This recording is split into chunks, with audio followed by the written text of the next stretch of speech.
But there's some bad news in this story that you got to get. In order for Jesus to be raised back to life, Jesus had to die. Something had to go into a grave. Now, that reminds me of a story of a Sunday school teacher who had a first grade class of kids and trying to teach these kids, first graders, about heaven and how to get into heaven and what heaven was like. And so he did questions. That's what great teachers do. They begin with questions. So say, hey, listen, kids, that if I sold my house and sold my car and had a garage sale and I gave all of the money to the church, will that get me into heaven? And all the kids said, no, that won't get you into heaven.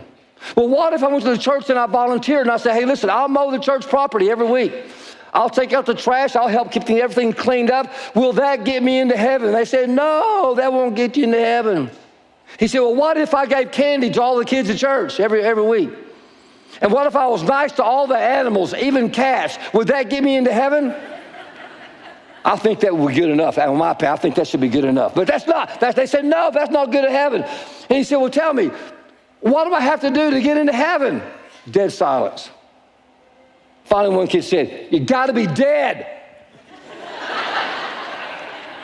Happy Easter. Aren't you glad you came to church on Sunday morning? Right.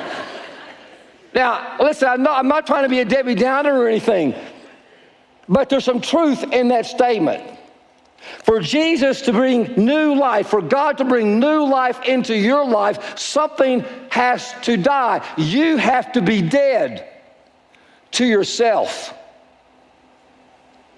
to your own self-image that you've been carrying around, to that guilt, to that shame, to that brokenness, to those old wounds you have been carried around. Something has to die. Your old way of thinking, your old habits, your need to be right, your need to win the argument, your need to always come out on the upside. Something within you has to die. Something with you has to go into a grave. If you are going to experience resurrection of any kind in your life, something has to die in you.